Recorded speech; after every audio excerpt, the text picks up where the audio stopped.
Welcome, ladies and gents. Chris Andre here. Let's talk boxing. I'm going to talk about two separate topics on this video. One of them will be a breakdown and a prediction for ZHILEI ZHANG against Joseph Parker. A number of you have been asking me my thoughts about that fight on the Anthony Joshua Francis Ngannou video that I did. That's a technical breakdown video with footage and stuff like that. Please check that out. This one won't have footage. It's very tiny. I will share my thoughts.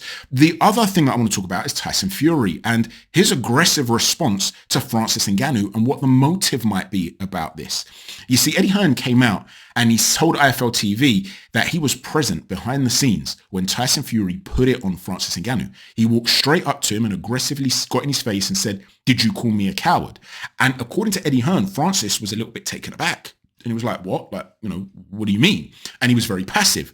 And it got quite awkward. It got quite tense because he said Andy Lee put his bottle of water down. It was almost as though they were expecting something to kick off. Eddie Hearn was saying, I took a couple of steps to the side. I thought something could potentially kick off here. Eddie Hearn believes that that's the reason that Francis Ngannou came out and said what he said about it's the Queensberry rules that are protecting you, because if you and I went at it on the road, in the street, it would be over just like that. So Eddie's saying that Ngannou probably went home that night and he thought to himself, I was too passive there. This guy was really aggressive with me. I've got to sort of put something out there to show that I'm a confident guy here. I'm not intimidated by this guy. And that's how Eddie Hearn sort of broken down what he thought took place here. Now, what does this mean for the mindset of Tyson Fury? What is the motive of what Fury's trying to do here?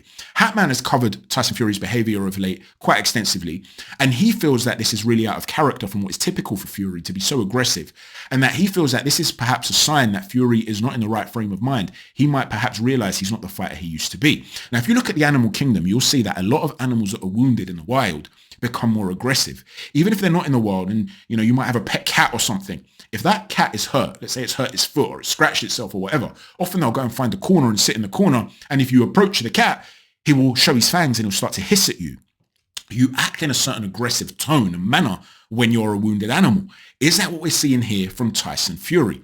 Bear in mind, there's also a psychological trick to acting a certain way. If Fury's not feeling confident, you know that phrase, fake it till you make it? There's actually a bit of truth to that. Even psychologists will tell you this. If you're feeling a little bit low, smile, be social, be around people, make an effort, and it can actually lift your mood. Now, remember, I'm not talking about people that might have a clinical issue of depression or some serious problems. Even that could potentially help, by the way, lift your mood slightly. But, seek help. No one's telling you guys to just suffer in silence and grin and bear it, right? Please don't misunderstand what I'm saying.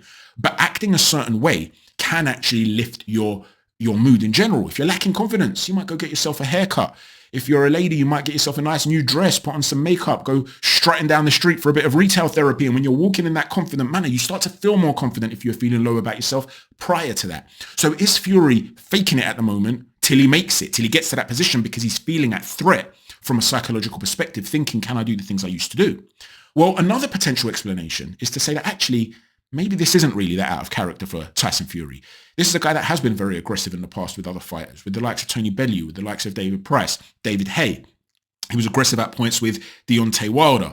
On camera, he's been quite aggressive with Anthony Joshua. Anthony Joshua on tweets has been aggressive with Fury as well in sort of return. But when they're face-to-face, they seem to get on. And that's how I think Fury is in general, right? Even now, he's aggressive at the moment with Ngannou. He had been aggressive previously with Usyk. Then at the face-off, he's different with Usyk. At the sit-down, the little face-to-face thing.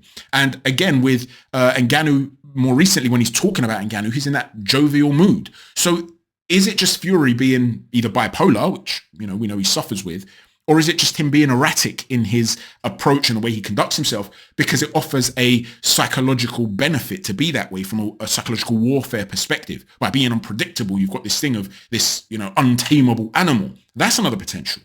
There's also a third potential, though. Let's say Fury really is as Machiavellian as people think. He's as good at the mind games as people think, and he's very manipulative. What if he's got a motive for targeting Francis Ngannou on fight week? Let's say, for argument's sake, he thinks that he's going to fight the winner of Joshua Ngannou, and he thinks that Ngannou's all wrong for him stylistically. Everybody makes out like I wasn't in shape. The truth is I tried really hard in that camp. I was confident. And I think this guy's just a bit of a problem for me. And I don't want to go back in there. I got the win the first time around. I don't want another hard fight against this guy. I'd rather fight AJ. So if I can be somehow disruptive and get in his mind on fight week, take his mind off the ball, AJ can get rid of him and I never have to face him. Or there's a flip side to that coin. Maybe he does feel that he was way off the pace against Francis Ngannou. And AJ he actually sees as a bigger threat. So if Francis Ngannou can be riled up, get that fire in his belly, I want you to go out there and really put it on AJ. All the anger you've got towards me, deliver it on AJ's doorstep. If you can do that and you can take AJ out, then I'll fight you instead of Anthony Joshua, and I won't need to fight AJ. And I know deep down that if I'm at my best, I can deal with Ngannou. Or perhaps he's not even thinking about the winner. He's just thinking, I want Ngannou to go in there, give it all he's got, because if he makes AJ uncomfortable and he gives him a hard fight, then people are going to perhaps rehearse the way they've analyzed my fight. They're going to turn around and say, well, actually, this guy's a lot better than we thought. So what is the motive here of Tyson Fury? Is there a Machiavellian motive? Is it just him showing true confidence and being in a position where he's saying, you know what, I can't believe these people are doubting me. They think that Alexander Usyk's going to beat me after what I did to Deontay Wilder and Vladimir Klitschko, this smaller guy. They're talking about Francis Ngannou getting the better of me. Why? Because he had a couple of good rounds. The rest of it, even though I was in terrible shape, I was winning the fight comfortably. And they're talking like that about me. I will smash this guy up if I'm in good shape. I'm just talking about what could potentially be his mindset, right? Or the third potential, he's really struggling mentally and he's trying to will himself, as Hatman believes, into that position of believing in himself. Let me know what you think in the comment section down below. Now let's talk about ZHILEI ZHANG and Joseph Parker. You know, when it comes to ZHILEI ZHANG, I always seem to be going against the narrative because I have not really moved massively on the dial of opinion when it comes to ZHILEI ZHANG. When he was to fight Joe Joyce the first time around, I was talking about the fact that he's a very significant threat to Joe Joyce. I thought it would either be ZHILEI ZHANG in the first 4 rounds or more likely Joe Joyce in the last 4 rounds. But either one was a real possibility. And at the time, most people didn't give him much of a chance, especially not to stop Joe Joyce early, because Joe Joyce had this view of being this granite-chinned, unstoppable monster, whereas ZHILEI ZHANG was looking dead on his feet against Jerry Forrest, and he's just an old guy. He's not really a threat. This is a stepping stone towards Joe Joyce stepping in with the likes of Fury or AJ or Usyk. This is what people were talking about back then. And so I knew that he was a significant threat. And when he did then stop him in that 6th round, I don't overreact to it. When he then does that to Joe Joyce, people then start to rehearse the way they saw the Hrgović fight too. And Hrgović, Joe Joyce, 2 top 10 heavyweights, look at the way he's been. So before, Chris Andre's overrating him. Now Chris Andre's underrating him. The reality is, I think he's a brilliant fighter. But there are some limitations there. The same sort of limitations I felt he had prior to those fights. This is a guy who's a southpaw, a very sharp puncher, very, very intelligent in the way he sets up his work. He's slick and fluid for such a big man. He's got some good upper body movement. He can hide behind the shoulder. He's got a great understanding of distance. He can throw a very dangerous right hook around the lead hand, and he can dictate and dominate your lead hand. And we know he's got a monstrous backhand as well. He's a very, very dangerous guy. But he does have some problems when it comes to stamina.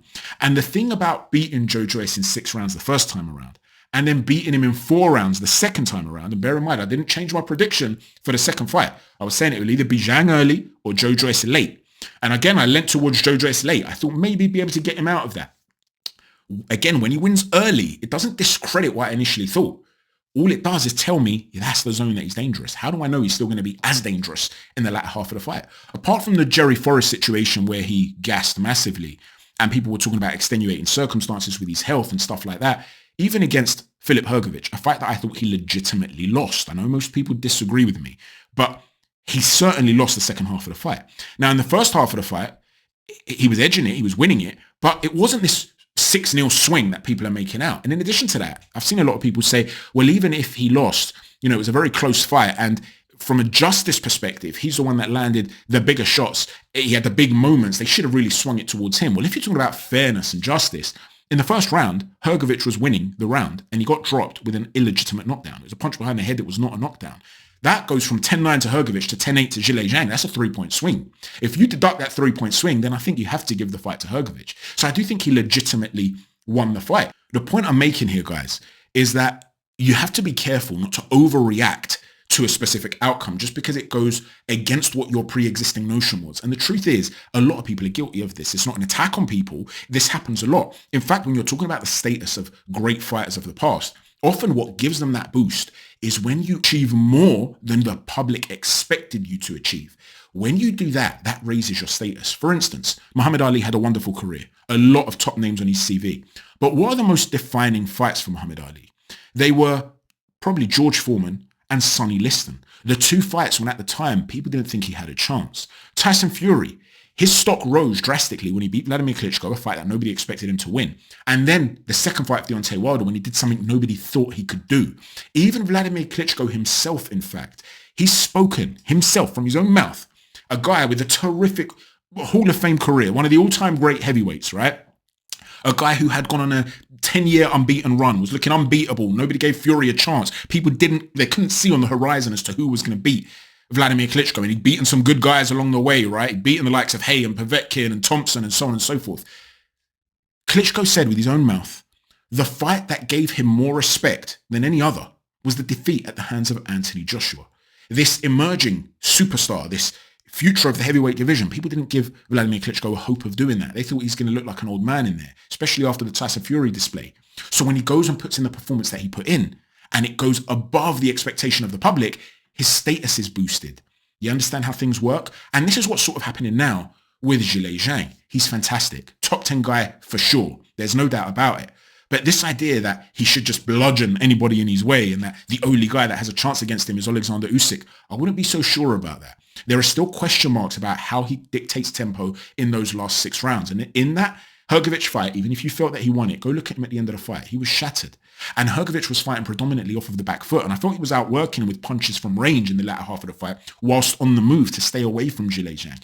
He wasn't putting it on him and forcing him to fight at a tempo. How does he cope if he's going to have to fight at a tempo for 12 rounds? And he's getting older. You don't get any younger, right? Well, his opponent is another guy who is legitimately in the top 10 after his victory over Deontay Wilder. But once again, I feel that the general narrative is a little bit overexcited when it comes to Joseph Parker. It wasn't that long ago that people were writing off Joseph Parker as being past his best. And he had a terrific result against Deontay Wilder. There's no doubt about it. But the fact of the matter is Deontay was not the guy he used to be. I know a lot of people don't want to believe this. They talk about the fact that Wilder hasn't got a deep CV and he finally stepped up against another guy other than Fury and look what happened. But if you're looking at this from the perspective of just being neutral, you have to look at the way he operates to see that actually Deontay Wilder was not the same guy that he used to be.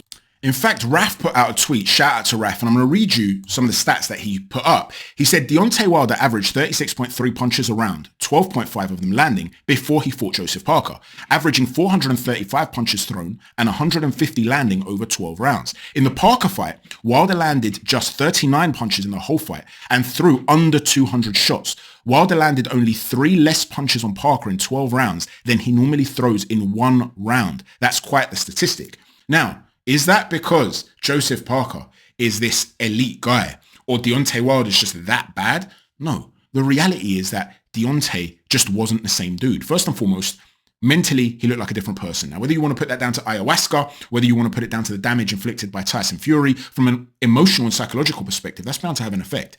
Because, listen, there's going to be the physical damage of the 2 fights itself where he got bludgeoned and stopped in 2 fights, right? He's also getting older. But in addition to that physical decline, try and understand the mindset of a puncher like Deontay Wilder. Let's say, for argument's sake, he'd gotten battered and stopped, but he never really had the opportunity to land his big shots. He just got schooled and then he got stopped. In your mind, you could say to yourself, this sword that I have here, this power, I could still take anybody's head off. I just wasn't quite good enough to land it. So let me get back to the drawing board and I'll be more effective in landing that big shot. But when you've landed your best shots on a guy over the course of 3 fights and you can't get him out of there, where do you go mentally? He beat me up, right? What do I need to do? I've landed my big right hands. What can I do to beat this man? Now you start to doubt yourself. Now you've gone from, I need a body on the CV, to, oh my word, can I actually hurt everybody that I hit? Or stop him? Can I stop everybody that I hit? It's a complete 180 from a mindset perspective. In addition to that, by bringing in Malik Scott, I don't think it was necessarily a bad move to work on certain technical elements, but I think he tried to refine himself a little bit too much.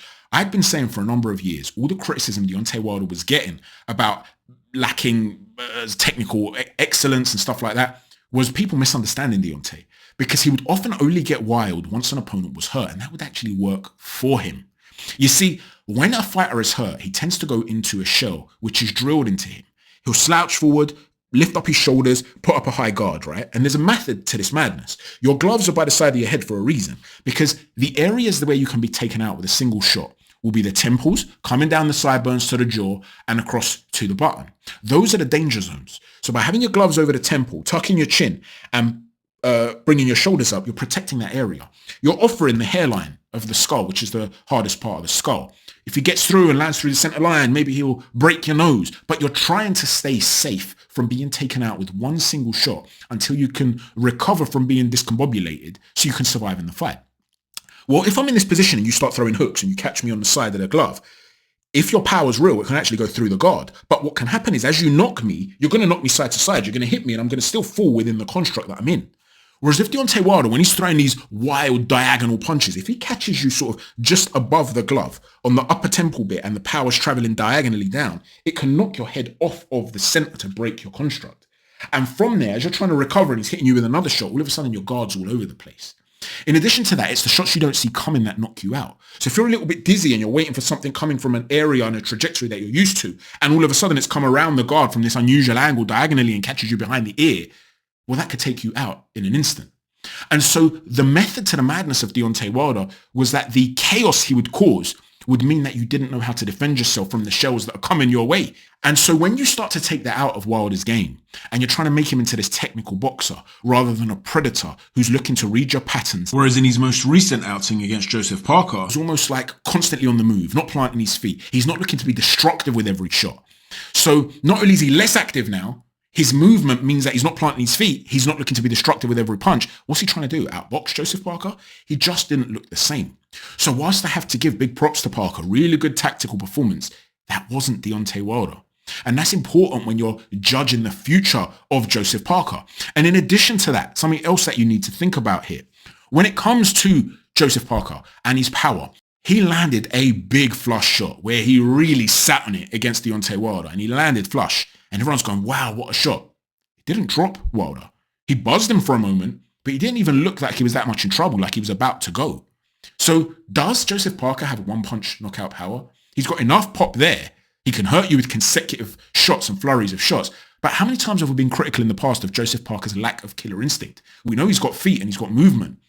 But how many occasions has he had to really put it on a guy and he'll either smother his own work or he doesn't bite down on that gum shield and really go to war when he needs to take a guy out? Against Dillian Whyte, who was basically dead on his feet. Why wasn't he doing his utmost to try and release his arms when Whyte's trying to tie him up in order to get him out of there? So why am I bringing this up? Because if ZHILEI Zhang's landing sharp, big shots on Joseph Parker early, he could potentially take him out early. But if he doesn't, and he's busted him up enough whereby after 8 rounds, let's say he's 6-2 up on the scorecards and he's hurt Parker on numerous occasions, then he starts to fall off of a cliff with his stamina. And he starts to look really tired, like he did against Hrgović. Not as extreme as Forrest, but like he did against Hrgović. Are you 100% sure that Joseph Parker's going to bite down on that gum shield, go to war and drop him or take him out, or even win the last 4 rounds and get a draw on the scorecard as ZHILEI Zhang's trying to conserve his energy for one last flurry in that 12th round just so he can get 7 rounds in the bank?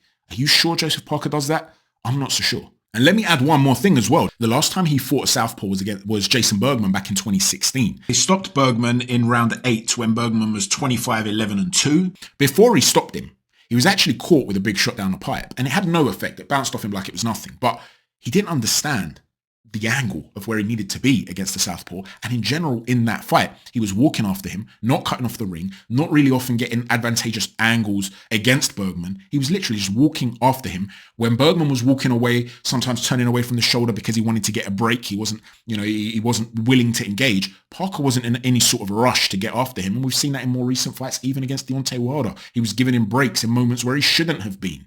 The point I'm making here is if Zhang's going to need a break, is Parker really the type of guy who's going to say, I'm not giving you that? I don't think so. So I only see ZHILEI Zhang winning the fight here, unless he's got an old overnight. And I just can't see, based on his last performance, why that would be the case here. So for me, I think the most likely outcome is ZHILEI Zhang either beats him up early, stops him in the first 6 rounds, because as Parker, who doesn't move the way he used to move anymore, he's a lot more front foot heavy, he's looking to come in a lot more, he's more aggressive. We saw that even against Joe Joyce. If there was any fight he had to move, it was that one, and he didn't. Or he will come on strong late on, maybe some uncomfortable moments there for ZHILEI Zhang, but I can't really see him getting a stoppage if he needs the stoppage. So it'll either be Zhang early or Zhang on points, in my opinion. Let me know what you think, ladies and gents. Please don't forget to hit a stiff jab on the like button, a right cross on the subscribe button, and an uppercut on the notifications button. Thanks for watching, chat to you soon. Take care. God bless.